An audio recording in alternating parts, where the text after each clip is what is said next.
नमस्कार प्रिय मित्रों, स्वागत है आपका हमारे YouTube चैनल एजुकेशन गुरुदेव में। जैसा कि आपको पता है कि इस चैनल पर डेली जीएस के मॉक टेस्ट कराए जाते हैं जो कि लेखपाल, एसएससी, जीडी और पुलिस एग्जाम्स के लिए इम्पोर्टेंट है। तो चलिएगा स्टार्ट करते हैं। इसमें 25 मोस्ट इम्पोर्टेंट क्वेश्चंस करवाए जाएंगे, ठीक है। तो क्वेश्चन नंबर है 51 से लेकर 75 तक हम लोग कवर करेंगे। तो पहला क्वेश्चन है दोस्तों, किस वर्ष हिंदुस्तान रिपब्लिक एसोसिएशन की स्थापना की गई थी? तो याद रखेंगे, हिंदुस्तान रिपब्लिक एसोसिएशन की स्थापना दोस्तों 1924 में सचिंद्र सान्याल द्वारा की गई थी। किसके द्वारा?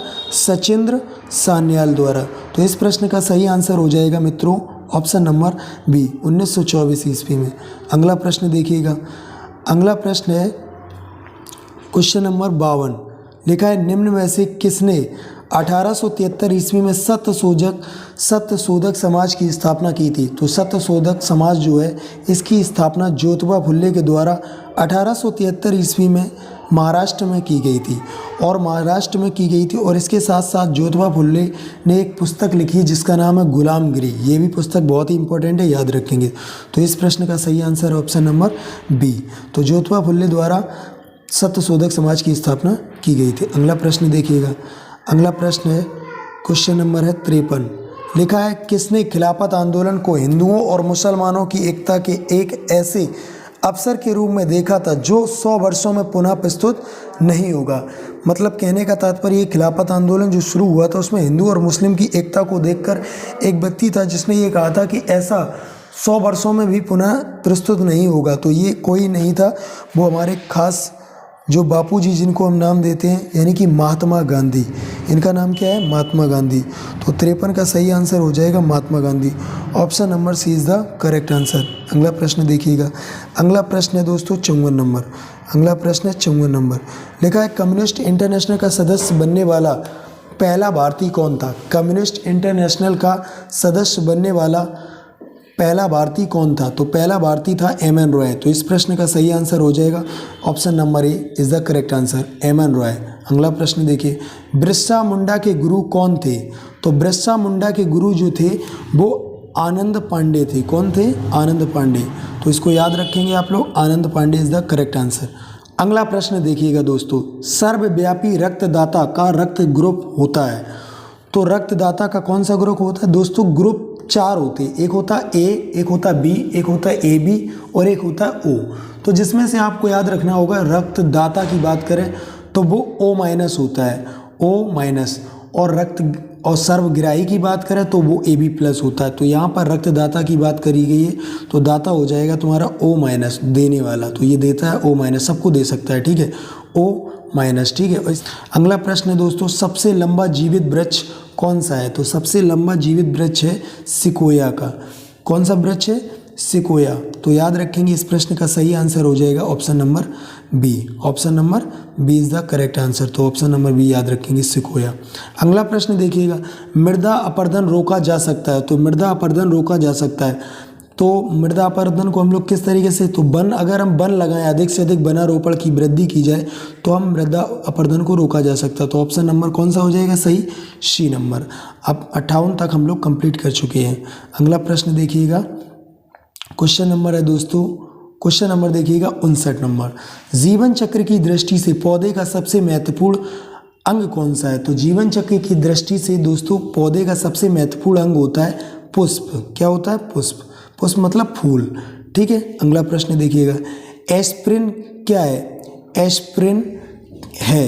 तो एस्पिरिन जो है एक प्रकार की एंटीप्रेटिक है। एंटीप्रेटिक को मतलब ये होते हैं, इसको हम कहते हैं ज्वारनाशक कृत्रिम औषधि, जो बुखार, सिरदर्द, बदन दर्द एवं गठिया के इलाज के लिए किया जाता है, ठीक है।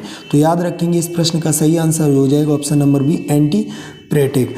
अगला प्रश्न है, अपमार्जक क्या है? तो अपमार्जक क्या होता है? अपमार्जक एक प्रकार का शोधन अभिकर्ता होता है। अपमार्जक जो होता है इसमें डिटर्जेंट, लंबी श्रृंखला का हाइड्रोकार्बन युक्त शोधन अभिकर्ता होता है। तो ऑप्शन नंबर क्या हो जाएगा दोस्तों? Option number D is the correct answer. अगला प्रश्न देखिए, रेडियोधर्मी पदार्थ उत्सर्जित करता है। रेडियोधर्मी पदार्थ कौन कौन उत्सर्जित करता है? तो याद रखेंगे, चाहे अल्फा कण हो, चाहे बीटा कण हो, चाहे गामा कण, ये सभी जो है रेडियोधर्मी पदार्थ उत्सर्जित करते हैं। तो ऑप्शन नंबर क्या हो जाएगा? चौथा सही हो जाएगा। अगला प्रश्न, डॉल्फिन वर्गीकृत किए जाती है, तो डॉल्फिन को किस में हम रखते हैं, ये बात क्वेश्चन ये है कि डॉल्फिन को हम किस में रखते हैं। तो डॉल्फिन जो होता है वो स्तनी में रखते हैं। तो डॉल्फिन का जो वर्गीकरण है वो स्तनी में पाया जाता है। तो याद रखेंगे option number D is the correct answer. अगला प्रश्न देखिएगा, क्वेश्चन है हड़प्पा में मिट्टी के बर्तनों पर सामान्यतः किस रंग का उपयोग हुआ। तो अभी भी मिट्टी के बर्तन जो होते हैं वो लाल रंग के होते हैं। तो हड़प्पा कालीन सभ्यता में भी मिट्टी के बर्तनों पर कौन सा रंग किया जाता था, तो लाल। Option number A is the correct answer. अगला प्रश्न देखिएगा, बराबर की गुफाओं का उपयोग किसने आश्रय गृह के रूप में किया था। बराबर की गुफाओं का उपयोग किसने आश्रय, मतलब बराबर की गुफाओं में कौन ने आश्रय लिया था, तो आजीविकों ने बराबर की गुफाओं में आश्रय लिया था। Option number A is the correct answer. याद रखेंगे आजीविकों ने। अगला प्रश्न है 66, निम्नलिखित अंग्रेजों में से किसे जहांगीर ने खान की उपाधि से सम्मानित किया था। तो जहांगीर ने किसे खान की उपाधि से सम्मानित किया गया था, तो याद रखेंगे सर टॉमस रो को जहांगीर के शासनकाल में इंग्लैंड से भारत आने वाले राजदूत थे। कौन, सर टॉमस रो जहांगीर के शासनकाल में इंग्लैंड से भारत आने वाले राजदूत थे, जिन्हें जहांगीर ने खान की उपाधि से सम्मानित किया था। तो याद रखेंगे इस प्रश्न का सही आंसर हो जाएगा मित्रों, इस प्रश्न का सही आंसर हो जाएगा option number B is the correct answer. अगला प्रश्न देखिएगा, तो कौन सा आंसर है, सर टॉमस रो। 67 नंबर देखिए, उस क्षेत्र की पहचान कीजिए जहां से यूरोप वासियों को सर्वोत्तम सोरा और अफीम प्राप्त हुआ था। सर्वोत्तम सोरा और अफीम प्राप्त हुआ था। तो याद रखेंगे गुजरात जो है, गुजरात में सोरा और अफीम प्राप्त हुआ था किसको, यूरोप वासियों को। तो option number B is the correct answer. तो हम लोग 67 क्वेश्चन तक कंप्लीट कर चुके हैं। इसके बाद देखेंगे 68 नंबर, क्वेश्चन नंबर 68।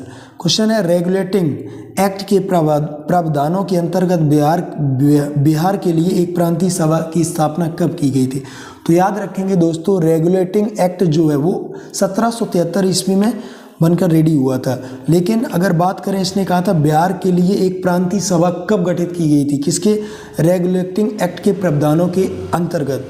तो बिहार के लिए जो एक सभा गठित की गई थी जिसका नाम था प्रांतीय सभा, वो 1774 ईस्वी में। तो option number B is the correct answer. याद रखेंगे दोस्तों। अगला प्रश्न है, किसके द्वारा मंदिरों में प्रवेश के अधिकार की मांग की प्रस्तुति के कारण 1899 ईस्वी में तिरुनेलवेली में भयंकर दंगे हुए थे। तो ये तिरुनेलवेली कहाँ पड़ता है, कर्नाटक, इसमें पड़ता है केरल में। तो केरल के वायकोम नामक गांव में श्री नारायण धर्म परिपालन नामक संगठन ने श्री नारायण गुरु के नेतृत्व में पाली एवं एजवा नामक निम्न जातियों के मंदिर में प्रवेश आंदोलन के कारण दंगे हुए थे। तो यहाँ पर इस प्रश्न का सही आंसर हो जाएगा option number D is the correct answer, Pali. अगला प्रश्न देखिएगा दोस्तों, पत्थर के कोयले के भंडार में कौन सा देश विश्व में अग्रणी है। पत्थर से कोयला जो बनता है, पत्थर के कोयले के भंडार में कौन सा देश विश्व में अग्रणी है।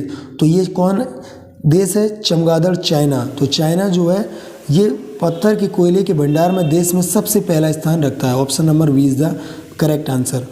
उत्तर प्रदेश में कल्प योजना संबंधित है। तो कल्प योजना जो है दोस्तों वो प्राथमिक शिक्षा से संबंधित है, किससे, option number A is the correct answer. ये उत्तर प्रदेश का यूपी जीके से रिलेटेड क्वेश्चन है। तो कल्प योजना प्राथमिक शिक्षा। तो हम लोग 71 तक कंप्लीट कर चुके हैं। अगला क्वेश्चन है 72 नंबर, उत्तर प्रदेश में कौन सा जिला अवनलिका अपरदन से सर्वाधिक प्रभावित है। उत्तर प्रदेश में कौन सा जिला अवनलिका अपरदन से सर्वाधिक प्रभावित है। तो अवनलिका अपरदन से सर्वाधिक प्रभावित जिला कौन सा है, आपको याद होना चाहिए, ये आपका इटावा ज़िला है। ये कहाँ पड़ता है, औरैया के पास। तो औरैया ज़िला के पास इटावा ज़िला भी है। ये सबसे ज़्यादा अवनलिका अपरदन से सर्वाधिक प्रभावित है। तो option number is the correct answer. अगला प्रश्न, उत्तर प्रदेश में सबसे पुराना विश्वविद्यालय है। तो अक्सर इस प्रश्न को लोग गलत कर देते हैं। कौन सा इसका कर देते हैं, ऑप्शन नंबर ए यानी कि बनारस हिंदू विश्वविद्यालय। लेकिन इस प्रश्न का सही आंसर क्या है, इलाहाबाद विश्वविद्यालय सबसे पुराना विश्वविद्यालय है। Option number B is the correct answer. Allahabad विश्वविद्यालय सबसे पुराना विश्वविद्यालय, याद रखेंगे। अगला प्रश्न देखिएगा, देश की कुल कृषि योग्य भूमि का कितना प्रतिशत उत्तर प्रदेश में स्थित है। देश की कुल कृषि योग्य भूमि का कितना परसेंट उत्तर प्रदेश में है। तो उत्तर प्रदेश में दोस्तों 15%, देश की कुल कृषि योग्य भूमि का 15% उत्तर प्रदेश में स्थित है। अगला प्रश्न देखिएगा, उत्तर प्रदेश में कंप्यूटर एडिट डिजाइनिंग परियोजना का केंद्र स्थित है। कंप्यूटर एडिटिंग डिजाइनिंग परियोजना का केंद्र स्थित है। तो याद रखेंगे इस प्रश्न का सही आंसर है option number D is the right answer, यानी कि कंप्यूटर एडिटेड डिजाइनिंग की परियोजना का जो केंद्र है वो लखनऊ में है। तो इस तरीके से हम लोग 25 क्वेश्चंस कंप्लीट कर चुके हैं, जो कि एसएससी जीडी, यूपी पुलिस, लेखपाल के लिए काफ़ी इंपॉर्टेंट है। तो डेली हमारे साथ जुड़ना मत भूलिएगा, क्योंकि ऐसे ही हम 25 मोस्ट इंपॉर्टेंट क्वेश्चन डेली कराते हैं। तो और अगर आप चैनल पर नए हैं तो चैनल को सब्सक्राइब करिएगा और वीडियो को लाइक करके बेल आइकन्स को भी दबा दें। Thank you so much.